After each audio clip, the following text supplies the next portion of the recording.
ఓం శ్రీ మహాగణాధిపతయే నమః. ఓం శ్రీ కార్తీక దామోదరాయ నమః. వశిష్ఠుడు జనకునితో, ఓ రాజా, కార్తీక మాసము దామోదరునికి అత్యంత ప్రీతికరమైన మాసము. ఆ మాసమందు స్నానదాన వ్రతాదులు చేయుట, సాలగ్రామదానము చేయుట చాలా ముఖ్యము. ఎవరు కార్తీక మాసమందు తమకు శక్తి ఉన్నా సరే దానము చేయరు, అట్టివారు రౌరవాది నరక బాధలు పొందుదురు. ఈ నెల దినములు తాంబూల దానము చేయువారు చక్రవర్తిగా పుట్టుదురు. అదే విధముగా నెల రోజులలో ఏ ఒక్కరోజు విడవకుండా తులసి కోట వద్ద గాని భగవంతుని సన్నిధిలో గాని దీపారాధన చేసిన ఎడల సమస్త పాపములు నశించుటయే కాక వైకుంఠ ప్రాప్తి కలుగుతుంది. కార్తీక శుద్ధ పౌర్ణమి రోజున నదీ స్నానం ఆచరించి భగవంతుని సన్నిధి యందు ధూపదీప నైవేద్యములతో దక్షిణ తాంబూలాదులు నారికేల ఫలదానము చేసిన ఎడల చిరకాలము నుండి సంతతి లేని వారికి పుత్ర సంతానము కలుగును. సంతానము ఉన్నవారు చేసినచో సంతాన నష్టము జరుగదు. పుట్టిన బిడ్డలు చిరంజీవులై ఉందురు. ఈ మాసములో ధ్వజస్తంభమునందు ఆకాశదీపము నుంచిన వారు వైకుంఠమున సకల భోగములు అనుభవింతురు. కార్తీక మాసమంతయు ఆకాశదీపమును గాని స్తంభదీపమును గాని ఉంచి నమస్కరించిన స్త్రీ పురుషులకు సకలైశ్వర్యములు కలిగి వారి జీవితము ఆనందదాయకమగును. ఆకాశదీపం పెట్టేవారు శాలిధాన్యం కాని నువ్వులు కాని ప్రమిదె అడుగున పోసి దీపమును ఉంచవలేను. దీపము పెట్టడానికి శక్తి ఉండి కూడా దీపం పెట్టని వారు లేక దీపం పెట్టువారిని పరిహాసమాడువారును చుంచు జన్మ ఎత్తుదురు. ఇందులోకొక కథ గలదు, చెప్పెదను వినుము. ఋషులలో అగ్రగణ్యుడిగా పేరొందిన మతంగ మహాముని ఒకచోట ఆశ్రమాన్ని ఏర్పరచుకొని దానికి దగ్గరలో ఒక విష్ణు మందిరాన్ని నిర్మించుకొని నిత్యము పూజలు చేయుచుండును. కార్తీక మాసములో ఆ ఆశ్రమం చుట్టుపక్కల ఉన్న మునులు కూడా వచ్చి పూజలు చేయుచుండిరి. వారు ప్రతిదినము ఆలయ ద్వారాలపై దీపములు వెలిగించి కడు భక్తితో శ్రీహరిని పూజించి వెళ్ళుచుండెడివారు.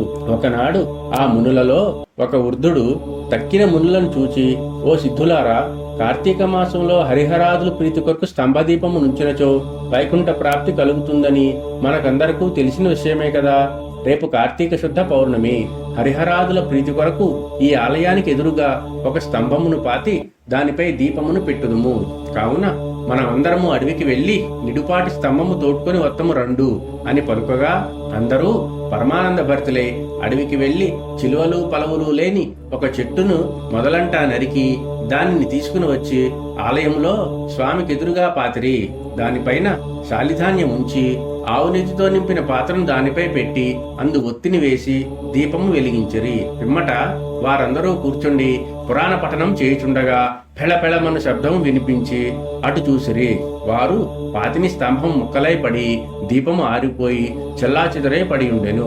ఆ దృశ్యం చూసి వారందరూ ఆశ్చర్యంతో నిలువబడి ఉండిరి. అంతలో ఆ స్తంభము నుండి ఒక పురుషుడు బయటకు వచ్చెను. వారందరూ అతన్ని చూసి, ఓయి, నీవెవ్వరవు? ఈ స్తంభము నుంచి ఎలా వచ్చితివి? నీ వృత్తాంతమేమి అని ప్రశ్నించిరి. అంతా ఆ పురుషుడు వారందరలకు నమస్కరించి, పుణ్యాత్ములారా, నేను క్రిందటి జన్మమందు బ్రాహ్మణుడను, ఒక జమీందారుడను. నా పేరు ధనలోభుడు. నాకు చాలా ఐశ్వర్యం ఉండటచే మదాంధుడనై న్యాయాన్యాయ విచక్షణ లేక ప్రవర్తించితిని. దుర్బుద్ధులు అలవడుటచే వేదములు చదువక శ్రీహరిని పూజింపక దాన ధర్మాలు చేయక జీవించితిని. నేను నా పరివారంతో కూర్చునున్న సమయమున విప్రుడెవరైనా వచ్చి నన్ను ఆశ్రయించితే నేను అతనిచే నా కాళ్ళు కడిగించుకొని ఆ నీళ్లు నెత్తిమీద వేసుకోమని చెప్పి నానా దుర్భాషలాడి పంపుచుండెడివాడను. నేను ఉన్నతాసనంపై కూర్చుండి అతిథులను నేలపై కూర్చుండని చెప్పేవాడను. స్త్రీలను పసిపిల్లలను హీనముగా చూచుచుండెడివాడను. అందరూ నా చేష్టలకు భయపడువారే గాని నన్నెవరూ మందలింపలేకపోయిరి. నేను చేయి పాపకార్యములకు హద్దు లేకుండా పోయెను. దాన ధర్మములు ఎటువో నాకు తెలియదు. ఇంత దుర్మార్గుడనై పాపినై అవసాన దశలో చనిపోయి ఘోర నరకములు అనుభవించి ఆ తరువాత వృక్షజన్మమెత్తి కేకారణ్యమందుండి కూడా నేను చేసిన పాపములను పోగొట్టుకొనలేకపోయితిని. ఇన్నాళ్లకు మీ దయవలన స్తంభముగానున్న నేను నరరూపమెత్తి జన్మాంతర జ్ఞానినైతిని. నా కర్మలన్నయూ మీకు తెలియజేసితిని. నన్ను మన్నింపుడని వేడుకొనెను. ఆ మాటలు ఆలకించిన మునులందరూ అమితాశ్చర్యం పొంది, ఆహా, కార్తీక మాస మహిమ ఎంత గొప్పది! అదియును కాక కార్తీక శుద్ధ పౌర్ణమి మహిమను వర్ణింప శక్యము కాదు. కర్రలు, రాళ్లు, స్తంభములు కూడా మన కండ్ల ఎదుట ముక్తి నొందుచున్నవి. వీటన్నింటికన్నా కార్తీక శుద్ధ పౌర్ణమి ఆకాశదీపం ఉంచిన మనుజునకు వైకుంఠ ప్రాప్తి తప్పక సిద్ధించును. అందువలననే ఈ స్తంభమునకు ముక్తి కలిగినదని జనులు అనుకునుచుండగా ఆ పురుషుడా మాటలు ఆలకించి, మునిపుంగవులారా, నాకు ముక్తి కలుగు మార్గం ఏదైనా గలదా? ఈ ప్రపంచంలో అందరకు ఎట్లు కర్మబంధం కలుగుచున్నది, అది ఎట్లు నశించును? నా ఈ సంశయమును బాపుమని ప్రార్థించెను.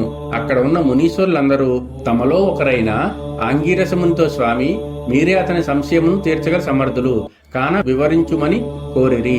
అంతా ఆంగీరసుడిట్లు చెప్పుచున్నాడు. షోడశోధ్యాయము 16వ రోజు పారాయణ సమాప్తము. ఓం నమః శివాయ.